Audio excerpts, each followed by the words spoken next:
Since I've lived here my whole life, my brothers have asthma, and they've always had like asthma attacks. And I know a lot of friends of mine, they've had asthma and they've lived here all their life, and like they've had family members who have developed asthma. So I always wondered if that was something that just is hereditary or something that just could have been caused by our environment.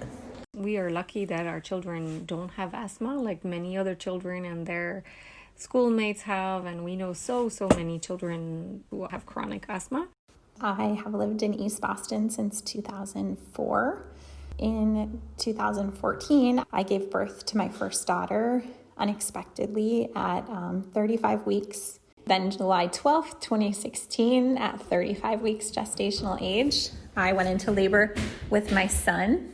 Same scenario, premature rupture of membranes, same exact outcome, premature lung disorder, NICU visit at Children's, put on a ventilator, given surfactant.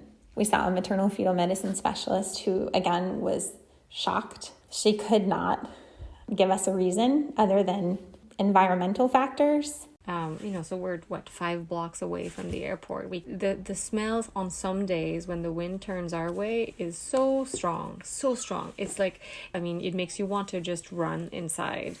And the kids now know it, and it kind of sends anxiety to them. But and then there's very, very clear, small particle deposits everywhere. You can clean your windows, and then you open them just a month later, and they are completely black.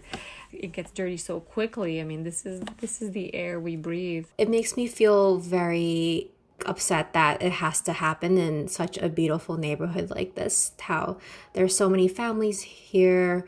It just feels very unfair and feels very unnecessary too. Like, there are things that we could do to make sure that we do a part to make sure that they're protected to some extent in their homes, but I feel like we aren't doing what we could do to make sure that they're always protected, and I feel like the burden falls on them as opposed to the airport or someone else all the time, because they have to be aware, and they have to know what's going on and then take some action as opposed to already being done for them. So it makes me feel very sad. I really regret bringing my kids into the world so close to an airport that could have killed them. I think every day about how lucky we are to have the medical treatments that we do, but also how we really don't know what living so close to an airport is doing to our bodies.